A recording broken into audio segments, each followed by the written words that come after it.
Assalamualaikum warahmatullahi wabarakatuh. Bismillah, alhamdulillah, wassalatu wassalamu ala rasulillah, la hawla wa la quwata illa billah. Allahumma salli wa sallim ala sayyidina Muhammadin wa ala alihi wa sahbihi ajmain, amma ba'd. Para sahabat, para pemirsa, kaum muslimin, muslimat rahimakumullah. Puji syukur kehadirat Allah Subhanahu wa taala bahwa pada kesempatan kali ini kita masih bisa bertemu kembali dengan bulan suci Ramadan 1445 Hijriah, dan juga kita sudah memasuki pertengahannya bulan Ramadan. Sholawat salam semoga kita sanjungkan pada baginda kita Nabi besar Muhammad Sallallahu Alaihi Wasallam, keluarga, sahabat, dan para pengikutnya. Mudah-mudahan kita senantiasa selalu mendapatkan keberkahan hidup di dunia dan pada saatnya nanti mendapatkan syafaatnya di hari kiamat. Atas nikmat yang diberikan oleh Allah Subhanahu wa taala, maka patutlah kita syukuri dengan menjalankan apa yang telah diperintahkan dan menjauhi apa yang telah dilarang. Para pemirsa rahimakumullah, di sebuah desa seorang kakek hidup dengan istrinya dengan hidup yang sederhana.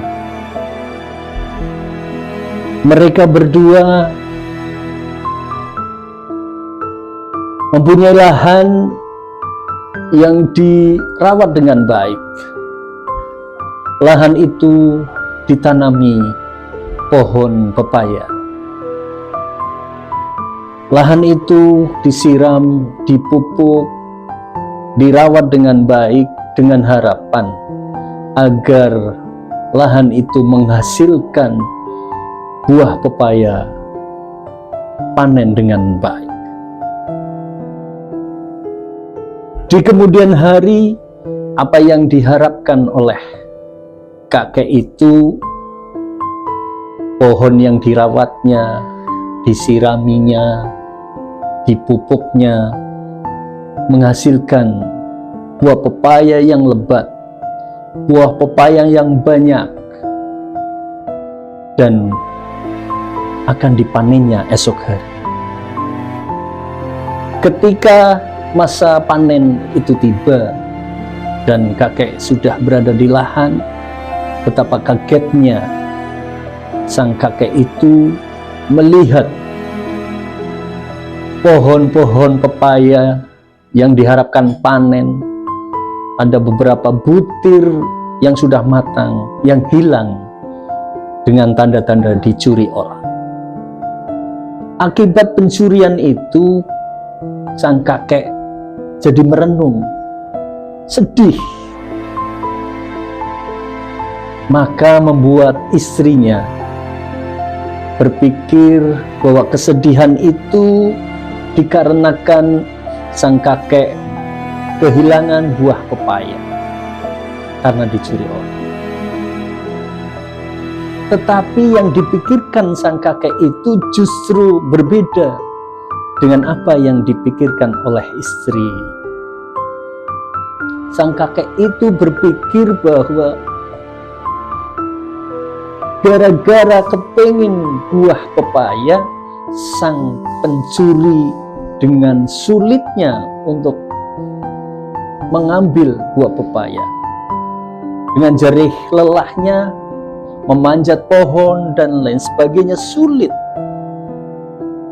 Sehingga sang kakek berhasrat untuk memberikan kemudahan bagi pencuri itu.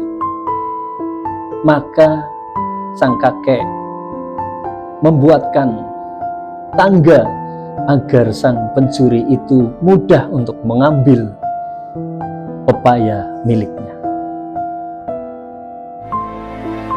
Tangga itu kemudian diletakkan di pohon pepaya.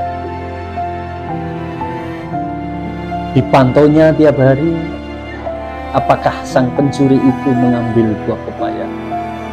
Tetapi sang kakek justru terheran-heran, karena setelah diberikan tangga, justru sang pencuri tidak mengambil pepaya. Ketika sore hari, sang kakek itu sedang duduk-duduk, datanglah seorang pemuda, dan sang kakek tidak mengetahui siapa pemuda itu. Pemuda itu lalu bercerita bahwa dirinya lah yang mengambil pepaya itu. Ketika sang pemuda itu akan mengambil pepayanya, justru pemuda itu kaget karena ada tangga. Berarti berpikiran bahwa sang kakek itu memberikan kesempatan untuk mengambil dengan mudah karena disediakan tangga. Hal ini yang membuat sang pemuda itu insaf, sadar bahwa mengambil itu tidaklah baik. Maka dia berkata jujur pada kakek tersebut. Para pemirsa rahimakumullah, kisah ini bisa diambil hikmah bahwa manusia walaupun berbuat kebaikan hanya sedikit saja akan membawa dampak positif bagi masyarakat atau manusia lainnya. Hal ini dibuktikan tadi. Maka mari kita kaum muslimin, kita yakinlah bahwa dengan berbuat baik akan membawa manfaat bagi diri kita dan juga dengan orang lain. Allah Subhanahu wa taala berfirman, A'udzu billahi minasyaitonir rajim. Wa may ya'mal misqala dzarratin khairan yarah. Yang artinya kurang lebih barang siapa berbuat sebutir dzarrah, walau sebutir dzarrah dari kebaikan, pasti akan terlihat. Allah akan melihat kebaikan-kebaikan kita walaupun hanya sebutir dzarrah, pasti akan dibalas dengan kebaikan yang banyak. Dan kebaikan-kebaikan yang kita laksanakan pasti akan kembali kepada diri kita. Man amila sholihan falinafsi. Dan barang siapa berbuat amal soleh, pasti itu akan kembali kepada diri kita. Maka mari kita bersama-sama berbuat kebaikan. Man jaa bil hasanati falahu asru amsalihha. Barang siapa membawa kebaikan, pasti akan diganjar dengan 10 kebaikan. Apalagi di bulan suci Ramadan ini, yang pahalanya dilipat gandakan. Untuk itu mari kita jangan segan-segan untuk berbuat baik kepada sesama manusia.